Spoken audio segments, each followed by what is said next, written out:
مرکزی عقیدت جناب محمد رسول اللہ صلی اللہ تعالی علیہ وسلم کی بارگاہ بیکس پناہ میں جس طرح سے میں آپ کو پڑھاؤں میرے ساتھ مل کر پورا مجمع با آواز بلند اب یہ غلامی درود و سلام کے انداز میں پیش کر لیں۔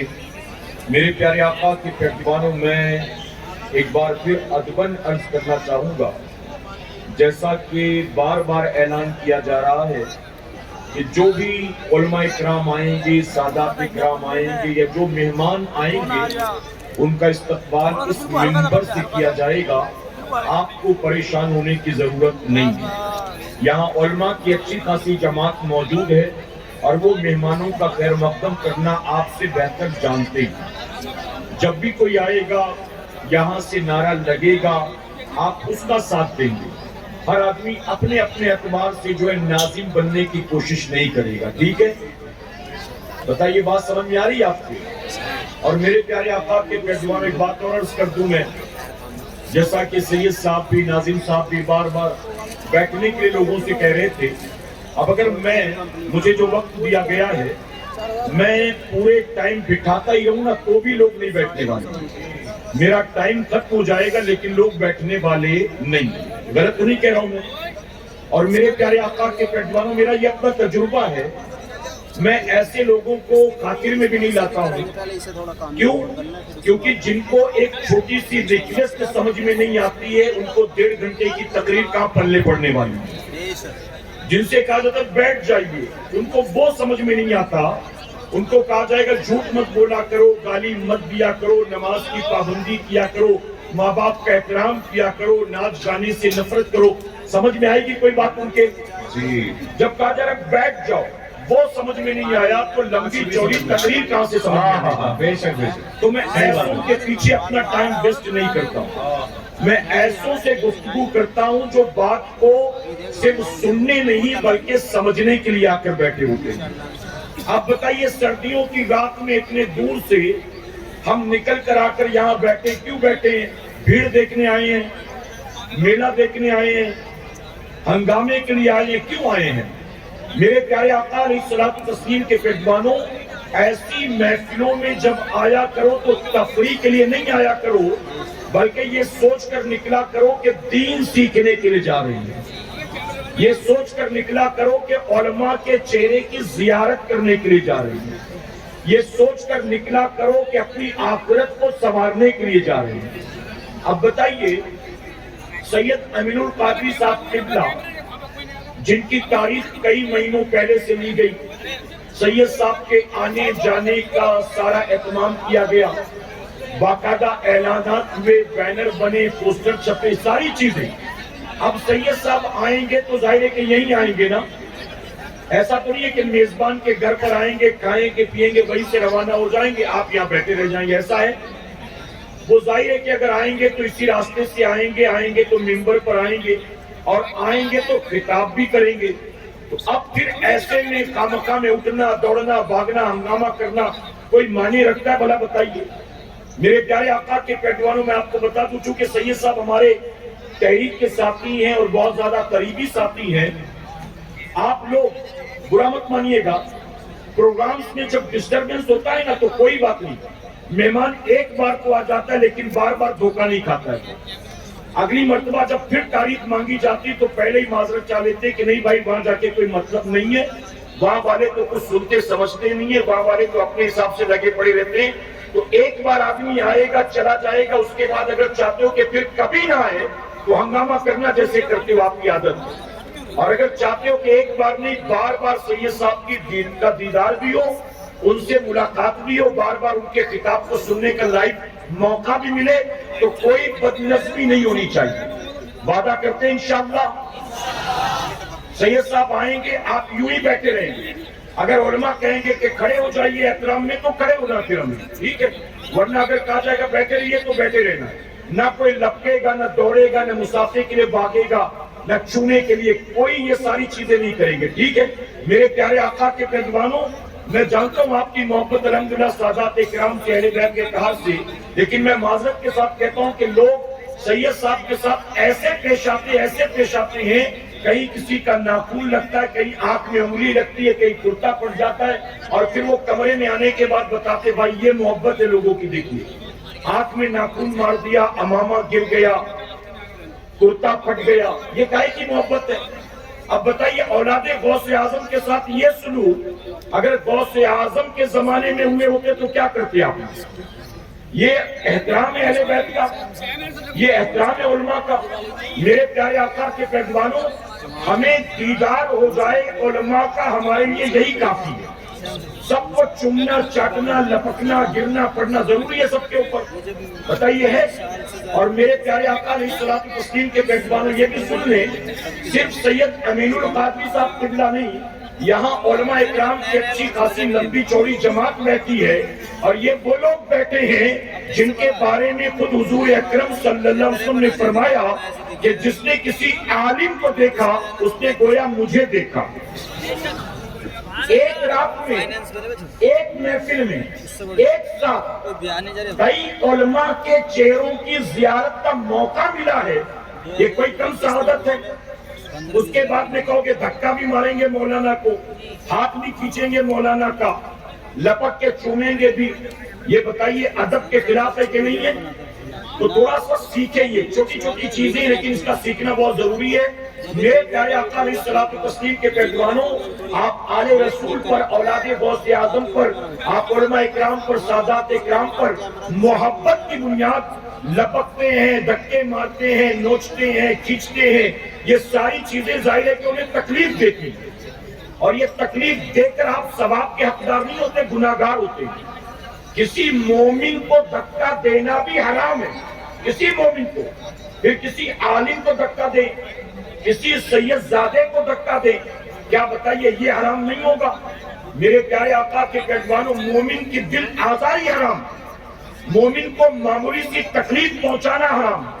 تو تھوڑا سا ادب سیکھے، اور بالکل جو ہے محبت کی بنیاد ادب کا دامن ہاتھ سے نہیں چھوٹنا چاہیے کہ انشاءاللہ حجر اسود کو چومنے پر بھی ثواب ہے، لیکن اگر دھکا مکی کے امکانات ہے وہاں نہ پہنچ سکے تو اشارے سے بھی چومیں گے تو اللہ اس پر بھی ثواب عطا فرمائے گا۔ اگر آپ کو بآسانی دست بوسی کا موقع مل جائے، بآسانی آپ کو مسافے کا موقع مل جائے، الحمدللہ، نہیں ملتا تو کوئی بات نہیں، ہمیں زیارت کا موقع مل گیا یہ بھی کافی ہے۔ میرے پیارے آقا کے پیغمبروں، میں تمہید کے طور پر یہ کچھ باتیں عرض کر رہا ہوں، آپ کو اصل خطاب سید صاحب کا ہی سننا ہے انشاءاللہ۔ میں مختصر وقت کے لیے آیا ہوں، مجھے جو عنوان دیا گیا ہے اس عنوان پر لمبی چوڑی گفتگو کرنے کا موقع نہیں ہے، لیکن تمہید کے طور پر دو چار باتیں آپ کو سمجھاؤں گا، اس امید کے ساتھ کہ جو میں سمجھا کے جا رہا ہوں آپ اس پر عمل کریں گے انشاءاللہ۔ اب جس طرح سے میں پڑھاتا ہوں، پورا مجمع ایک آواز ہو کر میرے ساتھ مل کر پڑھے، الصلاۃ والسلام علیک یا رسول اللہ، عليك يا رسول الله، الصلاۃ والسلام علیک یا حبیب اللہ، الصلاة والسلام عليك يا حبيب الله، الصلاۃ والسلام علیک یا نبی اللہ، الصلاة والسلام عليك يا نبي الله، وعلی آلک وعلى آلك واصحابک وأصحابك یا نور اللہ يا نور الله صلی اللہ تعالی الله تعالى عليه وسلم۔ علیہ وسلم۔ رب کعبہ کی بارگاہ میں دعا ہے، مولا اپنے حبیب صاحب الاولاد صلی اللہ تعالی علیہ وسلم کے صدقہ تو فیض ہم تمام حاضرین اور سامعین کو تو ماہ رجب کی برکتوں سے بھرپور مالا مال فرما۔ مولا ہمیں خیر و عافیت کے ساتھ ماہ شعبان و ماہ رمضان المبارک نصیب فرما، اور ان بابرکت مہینوں کا ہمیں احترام کرنے، ان کا حق ادا کرنے، خوب عبادتیں کر کے تجھے راضی کرنے کی توفیق نصیب فرما، اور ان مہینوں میں تو اپنے جن جن بندوں اور بندیوں کی بخشش فرمانے والا ہے، ان میں ہم گناہگاروں کو، ہمارے والدین کو، ہمارے اہل و عیال کو اور تمام ایمان والے بھائیوں اور بہنوں کو بھی شامل فرما۔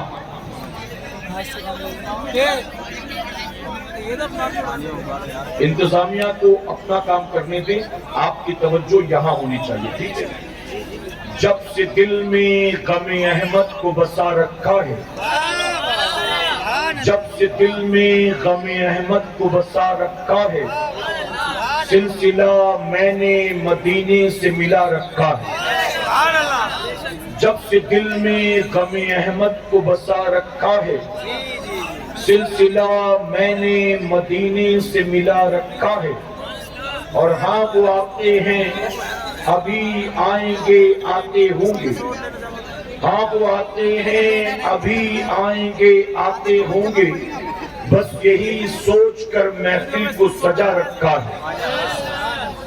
اور جب کہیں سے نہیں ملتی ہے سکون کی دولت، جب کہیں سے نہیں ملتی ہے سکون کی دولت، میری محفل تیرے دیوانے سجا لیتے ہیں۔ واہ، بے شک بے شک، بہت خوب۔ میرے پیارے آقا علیہ الصلوۃ والتسلیم کے ترجمانوں، اللہ رب العزت کا بے پناہ کرم اور احسان کہ اس نے ہمیں اور آپ کو سردیوں کی رات میں اپنے ذکر پاک کی بابرکت محفل میں جمع ہونے کی توفیق عطا فرمائی۔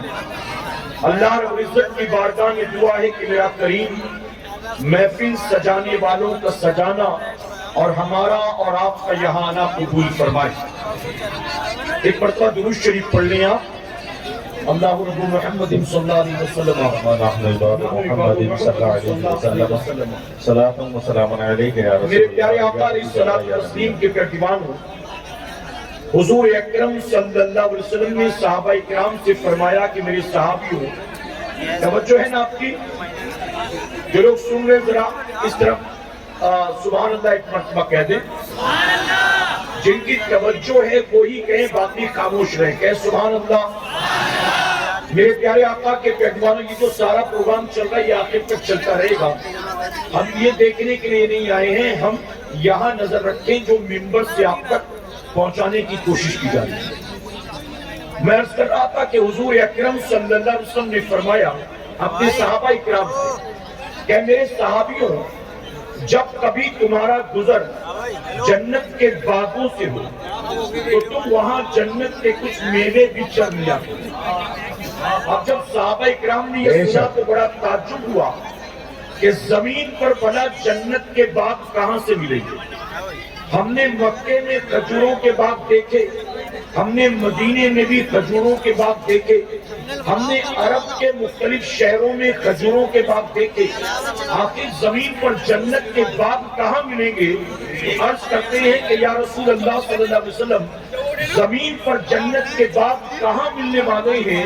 تو حضور اکرم صلی اللہ علیہ وسلم نے فرمایا کہ زمین پر جو اللہ کے ذکر کی محفل سجتی ہے وہ جنت کا باغ ہوا کرتی ہے۔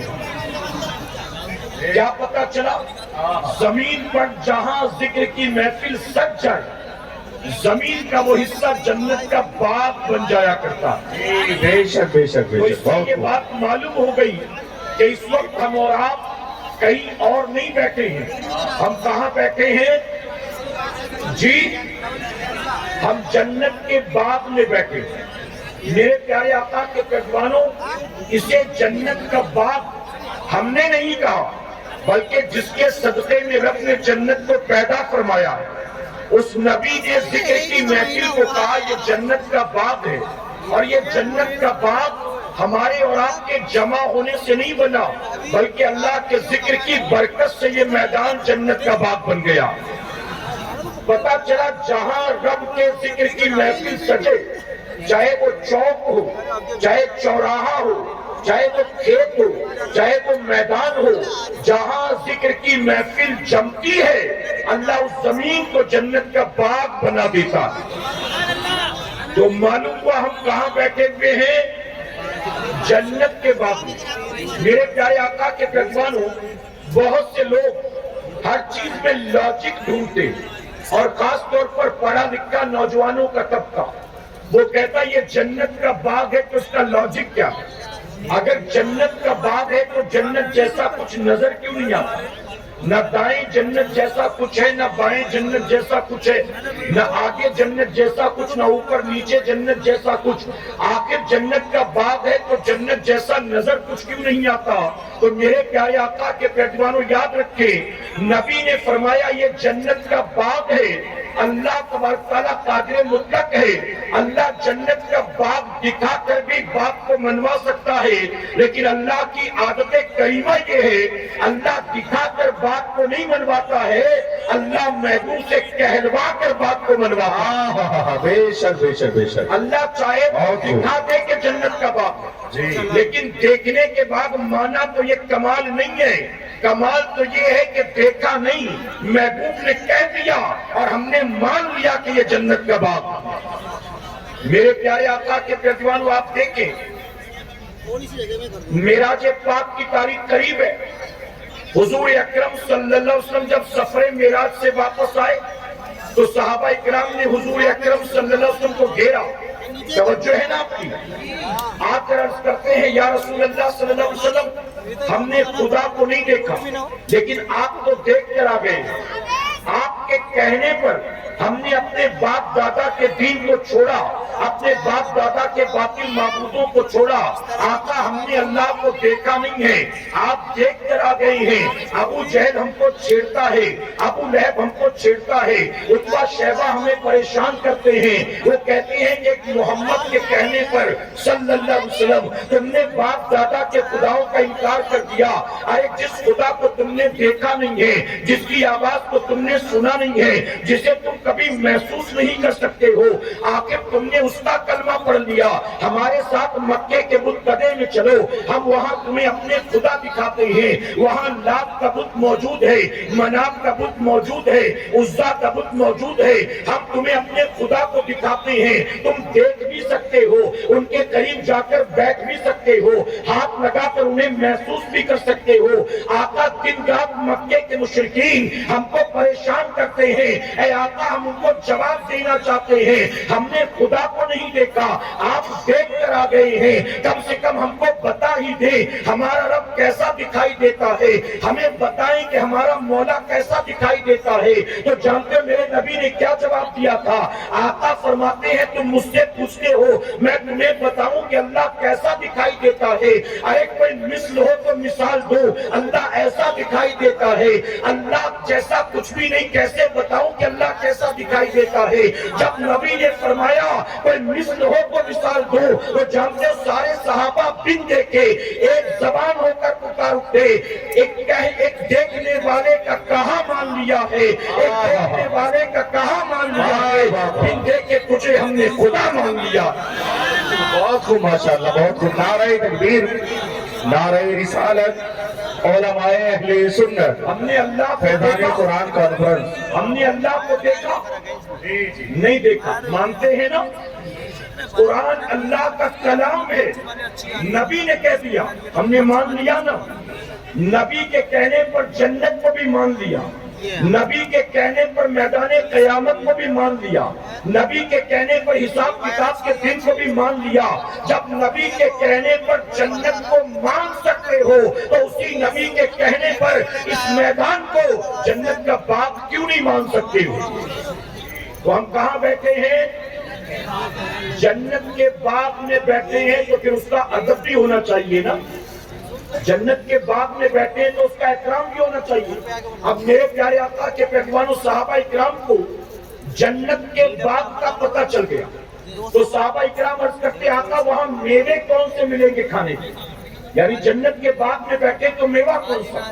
تو حضور اکرم صلی اللہ علیہ وسلم فرماتے ہیں ذکر کی محفل میں بیٹھ کر سبحان اللہ کہنا، ماشاء اللہ کہنا، اللہ اکبر کہنا، یہ گویا جنت کے باغ میں بیٹھ کر جنت کا میوہ کھانے کی طرح سے وہ اللہ نے جنت کے باغ میں بٹھایا ہے۔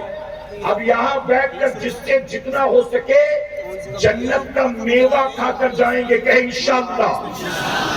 میرے پیارے آقا علیہ الصلوۃ والتسلیم کے پیروانوں، اب ایک بات اور عرض کروں گا، جب اللہ کے ذکر کی برکت سے زمین کا حصہ جنت کا باغ بن سکتا ہے اگر اپنے گھروں میں بھی ہر مسلمان اللہ کے ذکر کی عادت بنا لے، اللہ ہر مسلمان کے گھر کو بھی جنت کا باغ بنا دے گا۔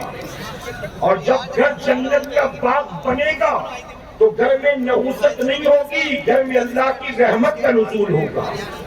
جب گھر ذکر کی برکت سے جنت کا باغ بنے گا تو بھائی بھائی میں جھگڑے نہیں ہوں گے، اللہ دلوں میں محبت پیدا کرے گا۔ جب ذکر کی برکت سے ہمارے گھر جنت کا باغ بنیں گے تو بیوی شوہر کا حق ادا کرتی نظر آئے گی، شوہر بیوی کا حق ادا کرتا نظر آئے گا، اولاد ماں باپ کا احترام کرتی بھی نظر آئے گی۔ جب گھروں میں ذکر کی برکتوں سے اللہ گھر کو جنت کا باغ بنائے گا تو گھر میں مصیبت نہیں ہوگی، اللہ گھر میں برکت کا نزول فرمائے گا۔ تو ہمیں میدانوں میں ہی ذکر نہیں کرنا، گھروں میں بھی اللہ کے ذکر کی عادت ڈالنی ہے کہ انشاءاللہ۔ اب ایک اور بات بتاؤ، میرے پیارے آقا کے پیروانوں جنت کے باغ میں بیٹھے علماء بھی موجود ہیں، کوئی فتویٰ نہ لگا، ایک بات محبت کی عرض کرتا ہوں، قیامت کے دن جب حساب کتاب مکمل ہوگا، جہنمیوں کو جہنم میں جھونک دیا جائے گا اور جنتیوں کو جنت میں داخل کر دیا جائے گا۔ کہ سبحان اللہ، جنتیوں کو جنت میں داخل کیا جائے گا۔ پھر فرمایا گیا جن کے سینے میں رائی کے دانے کے برابر ایمان ہوگا، ایسے جہنمیوں کو جہنم سے نکال کر جنت میں داخل کر دیا جائے گا۔ سبحان اللہ، کیا بات ہے، بہت کیسے ہوں گے؟ حضور اکرم صلی اللہ علیہ وسلم کی شفاعت کے صدقے ان جہنمیوں کو جہنم سے نکال کر جنت میں داخل کر دیا جائے گا۔ یہ تو آتا ہے کتابوں میں کہ بہت سے جہنمی جہنم سے نکال کر حضور کی شفاعت کے صدقے یا سینے میں رائی کے دانے کے برابر ایمان ہوگا، اس کی وجہ سے نکال کر جنت میں داخل کر دیا جائے گا۔ لیکن جو جنتی ایک بار جنت میں چلا گیا پھر اسے جنت سے نکالا نہیں جائے گا۔ میرے پیارے آقا کے پیروانوں، ارے یہ تو ممکن ہے کہ کسی جہنمی کو جہنم سے نکال کر جنت میں داخل کر دیا جائے، لیکن یہ کبھی نہیں ہوگا کہ کسی جنتی کو جنت میں جانے کے بعد جنت سے نکال کر جہنم میں ڈالا جائے۔ تو اب اس سے یہ بات معلوم ہو گئی، جب میرے کریم نے ہمیں جیتے جی زمین پر جنت کے باغ میں بیٹھنے کا موقع دے دیا ہے، تو جس رب نے محبوب کے صدقے زمین پر جنت کے باغ میں بٹھا دیا، اب مرنے کے بعد میرا کریم ہمیں جنت سے نہیں نکالے گا، ہم جیسے ہی مریں گے اللہ ہمیں جنت میں داخل فرمائے گا۔ نعرہ تکبیر، نعرہ رسالت، علماء اہل سنت۔ اسی طرح ایک بات یاد رکھو، اب جنت کے باغ میں بیٹھے ہو، اے میری قوم کے جوانوں، یہاں سے اٹھنے سے پہلے طے کر لینا جنت کے باغ سے ہو کر آ رہے ہیں، اب جہنم میں جانے والا کام نہیں کریں گے کہ انشاءاللہ انشاءاللہ، ورنہ جنت کے باغ سے بیٹھ کر نکلا اور پھر چلا جہنم کے راستے پر، تو بتائیے اسے جہنم سے کوئی بچا سکتا ہے؟ اسی لیے حضور اکرم صلی اللہ علیہ وسلم فرماتے ہیں تم جہنم میں گرنا چاہتے ہو، میں تمہاری کمر پکڑ پکڑ کر تمہیں بچاتا ہوں۔ آپ جانتے ہیں اگلے مہینے میں ایک ایسی رات آتی جسے ہم اور آپ شب برات کہتے ہیں، نجات کی رات، آزادی کی رات۔ حدیث مبارکہ میں آتا ہے کہ اس رات اللہ تعالیٰ قبیلے بنو کلب کی بکریوں کے بالوں کے برابر اپنے بندوں کو جہنم سے آزاد فرما دیتا ہے۔ اور علماء کیا فرماتے ہیں؟ جہنم سے آزاد کس کو کرتا ہے اللہ؟ صوفیاء کو نہیں، اولیاء کو نہیں، تہجد گزاروں کو نہیں، خوف خدا میں رونے والوں کو نہیں، ارے وہ تو اللہ کے نیک بندے ہیں، ان کو جہنم سے آزاد نہیں کیا جاتا ہے، وہ تو آلریڈی جنتی ہوتے ہیں۔ فرمایا گیا کہ وہ لوگ جن پر گناہوں کی وجہ سے جہنم واجب ہو گئی ہو، اللہ ایسے جہنمیوں کو اس رات جہنم سے آزاد کر دیتا ہے۔ سبحان اللہ، سبحان اللہ۔ ہماری اور آپ کی بات ہو رہی ہے، اولیاء صوفیاء کی بات نہیں ہو رہی، ہماری بات ہو رہی ہے۔ اب بتائیے شب برات میں اللہ نے ہم جیسے گناہگار کو معاف کر دیا، لیکن دوسرے دن اٹھنے کے بعد پھر ہم وہی گناہوں کے کام کر رہے ہیں، پھر وہی جہنم کے کام کر رہے ہیں۔ اللہ تعالیٰ نے ہمارے جہنم سے نجات کا سامان کیا، لیکن صبح اٹھنے کے بعد پھر ہم نے جہنم ہی کا کام کیا، تو بتائیے پھر جہنم سے ہمیں کوئی بچا سکتا ہے؟ اور ہمارا حال یہی ہے کہ نہیں ہے؟ میرے پیارے آقا کے پیغمبروں، میں علماء کی موجودگی میں آپ سے سوال پوچھتا ہوں، پچھلے 2-2.5 سال کا عرصہ جو ہماری آنکھوں کے سامنے سے گزرا، جسے پینڈیمک کہتے ہیں، جسے کورونا کال کہتے ہیں، آپ بتائیے ان 2-2.5 سالوں میں ہم نے اور آپ نے، ہمارے چھوٹے چھوٹے بچوں نے وہ ساری چیزیں اپنی آنکھوں سے دیکھی جو ہم سے پہلے بوڑھے بزرگوں نے سوچا بھی نہیں۔ بتائیے غلط تو نہیں کہہ رہا ہوں؟ کبھی آپ نے سوچا تھا ہمارے شہر کی مسجد میں تالا ہوگا، لوگ نماز جمعہ ادا کرنے نہیں جا سکیں گے، گورنمنٹ کی طرف سے پابندی ہوگی؟ آپ نے کبھی سوچا تھا کہ مارکیٹ، فلائٹ، بسیں، ٹرین، اسپتال، یہ سب کے سب لاک ڈاؤن کی وجہ سے بند ہوں گے؟ آپ نے کبھی سوچا تھا؟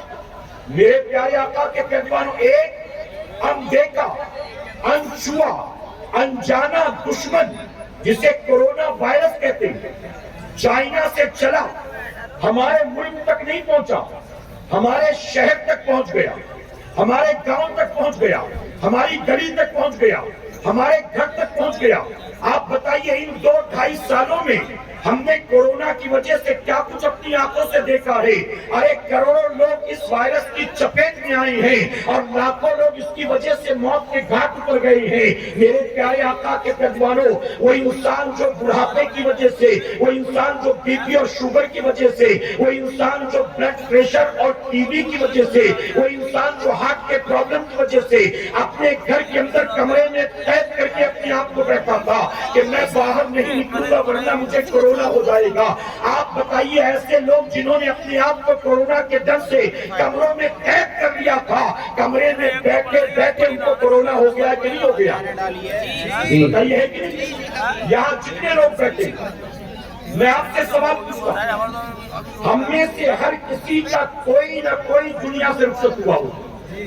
آپ کے خاندان کے افراد، آپ کے فیملی ممبر، ہو سکتا ہے کہ آپ کا دوست، آپ کا پڑوسی، آپ کا رشتہ دار، بتائیے یہاں کوئی ایک ہے جو کہے میرے جان پہچان میں، میرے گاؤں میں، میرے خاندان میں کورونا کی وجہ سے کسی کا انتقال نہیں ہوا؟ میرے پیارے آقا کے پیغمبروں، کروڑوں لوگ اس وائرس کی زد میں آئے ہیں اور لاکھوں لوگ موت کے گھاٹ اتر گئے ہیں، اور حالات ہم نے اپنی آنکھوں سے دیکھا تھا۔ کورونا وائرس کے دور میں ہمارے شہر کی مسجد ہی پر تالا نہیں تھا، بلکہ طواف کعبہ سے بھی روک دیا گیا تھا، حجر اسود کے بوسہ لینے پر پابندی لگا دی گئی تھی، حج عمرے پر پابندی لگا دی گئی تھی، مسجد حرام میں داخلے سے منع کر دیا گیا تھا۔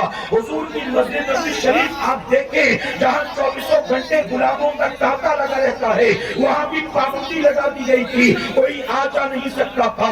یہ سارے مناظر ہم نے اپنی آنکھوں سے دیکھے ہیں۔ میرے پیارے آقا کے پیغمبروں، ہمارے واٹس ایپ پر ایک دن میں کتنے لوگوں کے موت کی خبر آتی تھی آپ ذرا بتائیے، کتنے لوگوں کی بیماری کی خبر آتی تھی آپ ذرا بتائیے۔ ایک باپ اگر کورونا کی وجہ سے مرا ہے، اس کے 4 جوان بیٹے، 4 جوان بیٹے مل کر بھی اپنے باپ کے جنازے کو کاندھا نہیں دے سکے۔ بالکل حق ہے۔ میں بامبے جیسے شہر میں رہتا ہوں، میں وہاں کی بات کرتا ہوں، اسپتال میں کسی مریض کی موت ہوئی کورونا کی وجہ سے، اسپتال والے پیکٹ میں پیک کر کے اس کی میت کو قبرستان لاتے تھے۔ نہ گھر والے چہرہ دیکھ سکتے ہیں، نہ میت کو غسل دے سکتے ہیں، نہ اس کو کفن پہنا سکتے ہیں، نہ نماز جنازہ پڑھ سکتے ہیں۔ میت کو پیکٹ میں پیک کر کے اسپتال سے لایا جاتا تھا اور قبر میں اتارا نہیں جاتا تھا، قبر میں اٹھا کر پھینک دیا جاتا تھا۔ آپ نے سوشل میڈیا پر ایسے مناظر دیکھے ہوں گے۔ اے سرکار مدینہ کے پیغمبروں، 68 سال کا بوڑھا باپ روتا رہ گیا، 32 سال کا جوان بیٹا دنیا سے چلا گیا، ماں روتی بلکتی رہ گئی، اپنے بیٹے کا چہرہ نہیں دیکھ سکی ہے، نہ جانے کتنی بچیاں بیوہ ہو گئی، نہ جانے کتنے بچے یتیم ہو گئے، نہ جانے کتنوں کے سہاگ اجڑ گئے، نہ جانے کتنوں کے بڑھاپے کی لاٹھی جاتی رہی۔ آپ بتائیے یہ سب کچھ ہم نے کورونا کال میں اپنی آنکھوں سے دیکھا ہے، لیکن اس کے باوجود ہم کل بھی زندہ تھے، آج بھی زندہ ہیں۔ ان حالات سے بچ بچا کر ہم صحیح سلامت یہاں تک پہنچے ہیں. اب میں آپ سے سوال پوچھتا ہوں، مجمع میں بیٹھا ہر نوجوان غور کرے، ہر نوجوان سوچے اور جواب دے. اگر کورونا وائرس کے دور سے نکل کر ہم یہاں تک پہنچے ہیں، ہم کل بھی زندہ تھے، صحت مند تھے، آج بھی زندہ اور صحت مند ہیں، آخر کس کی وجہ سے ہے؟ ہم کیا لاک ڈاؤن کی وجہ سے زندہ ہیں؟ ہم کیا ماسک کی وجہ سے زندہ ہیں؟ ہم کیا سوشل ڈسٹینسنگ کی وجہ سے زندہ ہیں؟ ہم کیا ویکسین کی وجہ سے زندہ ہیں؟ ہم کیا ڈولو گولی کی وجہ سے زندہ ہیں؟ ہم کیا WHO کی وجہ سے زندہ ہیں؟ ہم کیا گورنمنٹ کی پالیسیز کی وجہ سے زندہ ہیں؟ ہم آخر کل بھی زندہ تھے اور آج بھی زندہ ہیں، تو آخر یہ زندگی ہمیں دی کس نے ہے؟ اے مسلمانوں، ماننا پڑے گا زندگی اور موت پر میرے رب کے سوا دوسرا کوئی قدرت نہیں رکھتا. اگر بھی زندہ تھے اور کورونا کال سے بچ بچا کر صحیح سلامت یہاں پہنچے ہیں، تو کسی اور کی وجہ سے نہیں ہے، بلکہ اللہ نے ہماری حفاظت کی ہے، اللہ نے ہم کو زندگی دی ہے. اب بتائیے، جس رب نے 2-2.5 سال کے عرصے میں اس بیماری سے ہماری اور آپ کی حفاظت کی، اس وائرس سے جس نے ہماری حفاظت کی، آج بھی کیا وقت نہیں آیا ہے اپنے اس رب کی بارگاہ میں رجوع کر لے، اپنے اس رب سے صلح کر لے، اپنے رب کی بارگاہ میں توبہ کر لے. میرے پیارے آقا کے پیغمبروں، جب تک لاک ڈاؤن کی وجہ سے مسجد پر تالا تھا، نوجوان کہتا تھا حضرت پتہ نہیں مسجد کب کھلے گی. اب تو بسیں بھی شروع ہو گئی، مسجد کب کھلے گی. اب تو بازار بھی کھل گئے، مسجد کب کھلے گی. اب تو تھیٹر بھی کھل گئے، مسجد کب کھلے گی. اب تو ہوٹل بھی کھل گئے، مسجد کب کھلے گی. اب تو فلائٹیں بھی جانے آنے لگی، مسجد کب کھلے گی. جب تک لاک ڈاؤن کی وجہ سے مسجد بند تھی، مسلمان نوجوان پریشان تھا، مسجد کب کھلے گی، مسجد کب کھلے گی. ہم نے سوچا شاید ممکن ہے کہ توبہ کرنی ہو سکتا ہے کہ دل میں نماز کی محبت پیدا ہو سکتا ہے موت کو قریب سے دیکھنے کے بعد سدھر گیا ہو. لیکن میرے پیارے آقا کے پیغمبروں، ہم نے دیکھا مسجد تو کھل گئی، لیکن وہ جوان فجر میں نظر نہیں آیا، ظہر میں نظر نہیں آیا، عصر میں نظر نہیں آیا. ارے جب تک مسجد پر پہرا تھا لاک ڈاؤن کی وجہ سے، پریشان تھا مسجد کب کھلے گی. لیکن جب مسجدیں کھل گئی تو سوائے جمعہ کی 2 رکعت کے لیے ہفتے میں کبھی وہ مسجد کا رخ تک نہیں کرتا، کبھی پلٹ کر اللہ کے گھر کی طرف نہیں آتا. میں آپ سے کہنا چاہتا ہوں، یہ ساری چیزیں ہم نے اپنی آنکھوں سے دیکھی ہیں. اگر آج بھی توبہ نہیں کریں گے، آج بھی ہوش کے ناخن نہیں لیں گے، تو یاد رکھنا آج بچ گئے ہو کل بھی بچے رہو گے، اس کی کوئی گارنٹی نہیں ہے. اس لیے مسلمانوں، آج کی اس محفل پاک سے آپ تمام سے کہنا چاہوں گا، آپ کانوں کے چسکے کے لیے تو نہیں آئے ہو، آپ تفریح کے لیے تو نہیں آئے ہو، آپ مجمع دیکھنے کے لیے تو نہیں آئے ہو. اگر کچھ واقعی دین کی باتیں سیکھنے کے لیے آئے ہو تو میں آپ تمام سے ایک گزارش کروں گا، ادب کے ساتھ اس محفل سے پلٹ کر اپنے گھر جانے سے پہلے اللہ کی بارگاہ میں توبہ کر لینا اور یہ طے کر کے جانا، اے اللہ گیا تھا تو دامن گناہوں سے داغ تھا، لیکن جب پلٹا ہوں تو مولا میں توبہ کر کے پلٹا. اللہ جب گیا تھا میں نمازی تھا، میں فجر میں سوئے پڑے رہتا تھا، لیکن مولا جب پلٹ کر آیا ہوں، دینداروں کا چہرہ دیکھ کر آیا ہوں، دینداروں کی محفل سے ہو کر آیا ہوں، جنت کے باغ سے نکل کر آیا ہوں. اے اللہ وعدہ کرتا ہوں اب دنیا یہاں کی ماں ہو جائے، ایک وقت کی نماز جان بوجھ کر قضا نہیں کروں گا. انشاءاللہ ہاتھ اٹھا کریں انشاءاللہ. میں آپ سے سوال پوچھتا ہوں، یہاں جتنے لوگ بیٹھے ہیں مجھے آپ بتائیں، اب آپ مجھے جواب دیں، ہم جتنے بیٹھے ہیں ہم حسینی لوگ ہیں کہ یزیدی لوگ ہیں؟ جی حسینی ہے نا؟ ایک بار پھر سوچ لو، ہم حسینی ہیں کہ یزیدی؟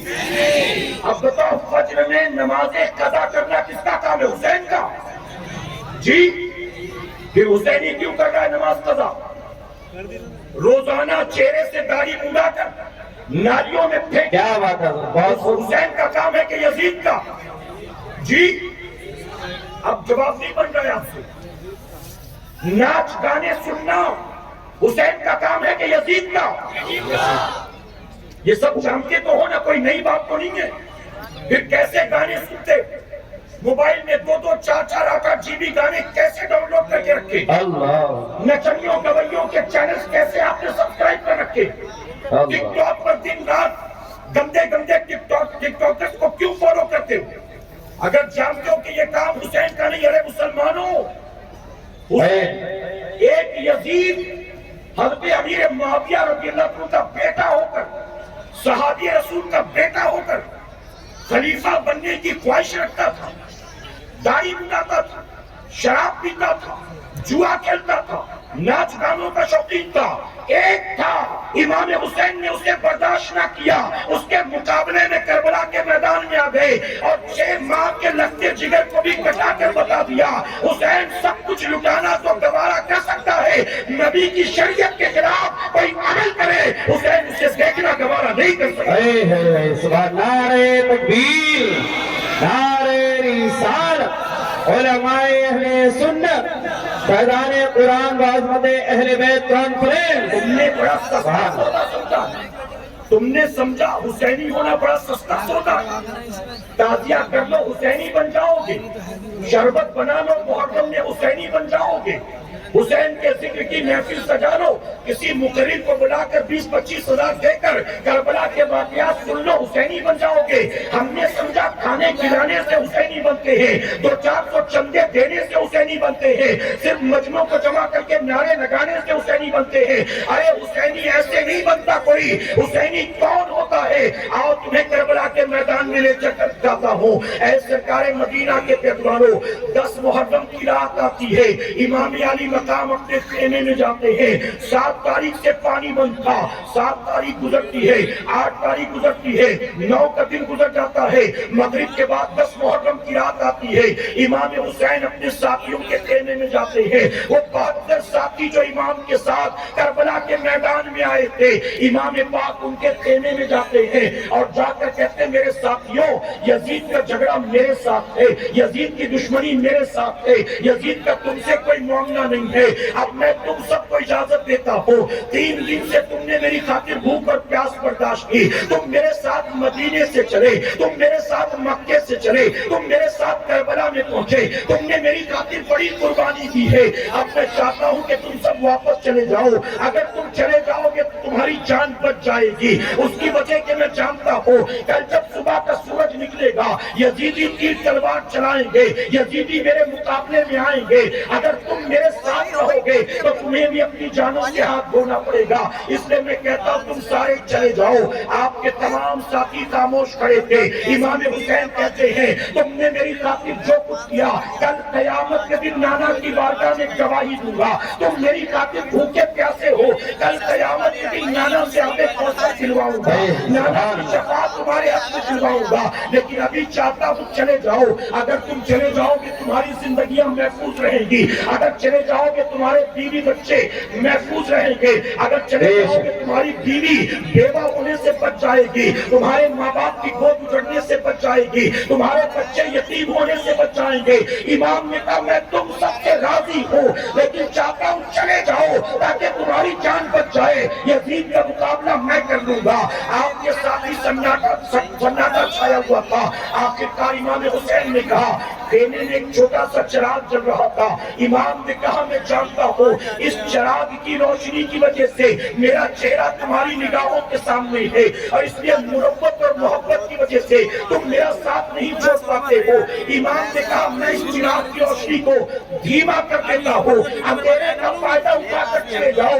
امام حسین نے خیمے میں جلتے ہوئے چراغ کی روشنی کو دھیما کیا، کچھ دیر تک خیمے کے اندر سناٹا چھایا تھا، اندھیرا بھی تھا، خیمے میں سناٹا بھی چھایا تھا، کچھ دیر کے بعد میرے امام نے پھر سے چراغ کی لو کو اونچا کیا، جب خیمے کے اندر روشنی پھیلی امام حسین نے دیکھا آپ کا ساتھی چراغ کو دھیما کرنے سے پہلے جہاں کھڑا تھا 1 انچ بھی دائیں بائیں نہیں ہٹا، ہر ساتھی اپنی جگہ پر موجود تھا، ہر ساتھی اپنی جگہ پر کھڑا تھا۔ امام نے کہا تم جاتے کیوں نہیں ہو؟ ارے میں نے کہا نا تمہیں میں یاد رکھوں گا قیامت کے دن، نانا کی بارگاہ میں سفارش کروں گا، ابھی چلے جاؤ۔ کیا تمہیں اپنی جانیں پیاری نہیں ہے، اپنے ماں باپ پیارے نہیں ہے، اپنے بیوی بچے پیارے نہیں ہے؟ وہ جانتے 72 نفوس قدسیہ آپ کے ساتھیوں نے ایک زبان ہو کر کہا سنو حسینی کون ہوتا ہے؟ اے شربت پینے پلانے والوں، اے تازیہ بنا کر ڈھول تاجے بجانے والوں، رسمی طور پر تم حسینی بنتے ہو، حقیقت میں حسینی کون ہوتا ہے؟ کربلا کے میدان سے دیکھ لو۔ امام نے کہا تم جاتے کیوں نہیں نہیں ہو تو آپ کے تمام ساتھیوں نے ایک زبان ہو کر کہا تھا اے امام یقیناً ہمیں جانیں بھی پیاری ہیں، ماں باپ بھی پیارے ہیں، گھر بار بھی پیارا ہے، بیوی بچے بھی پیارے ہیں، لیکن اے آقا گواہ ہو جائے ہمیں ان ساری چیزوں سے زیادہ اپنے نبی کا نواسا پیارا ہے، پیاری ہے۔ آپ کے ساتھیوں نے کہا امام ہم آپ کے ساتھ مدینے سے نکلے تھے، آپ کو کربلا پہنچانے نہیں آئے تھے، ہم کربلا میں آپ کے قدموں پر جان لٹانے آئے تھے۔ امام کے ساتھیوں نے کہا اے امام پاک آپ گواہ ہو جائیں کل صبح کا سورج نکلے گا، یزیدی تیر تلوار چلائیں گے، یزیدی آپ کے مقابلے میں آئیں گے، لیکن اے امام ہم بھی وعدہ کرتے ہیں، توجہ کے ساتھ سنیے، آپ کے 72 ساتھیوں نے ایک زبان ہو کر کہا تھا اے امام ہم وعدہ کرتے ہیں کل جب یزیدی آپ پر تیر تلوار پھینکیں گے ہمارے جسموں میں جب تک آخری سانس باقی رہے گی ہم آپ کے مقابلے میں انہیں آنے نہیں دیں گے، ایک ایک کر کے پہلے خود کٹیں گے اس کے بعد ان کو آپ کے مقابلے میں آنے دیں گے۔ اور تاریخ شاہد ہے مسلمانوں، صدیوں کے بعد بھی امام حسین کے سارے ساتھیوں نے اپنا سر کٹایا ہے، اس کے بعد یزیدی مقابلے میں آئے امام حسین کے۔ آپ ذرا سوچو ہم نے سمجھا کچھ کھا کھلا دو یہی کافی ہے، اہل بیت سے محبت کا دعویٰ کرنے والوں میرے پیارے آقا کے پیغمبروں میں آپ سے سوال پوچھتا ہوں، اجازت ہے آپ کی؟ ہم حضور اکرم صلی اللہ علیہ وسلم کا میلاد مناتے ہیں کہ الحمدللہ ہم اپنے نبی کی میلاد مناتے ہیں، کیوں مناتے ہیں؟ جواب ہوگا اس لیے مناتے ہیں کیونکہ حضور کی آمد سے ہم خوش ہیں، حضور کی آمد کو سیلیبریٹ کر رہے ہیں، حضور کی آمد سے ہم خوش ہیں، اس لیے حضور کی میلاد مناتے ہیں۔ اب سنو تو میں کہنا چاہتا ہوں اے سنیوں،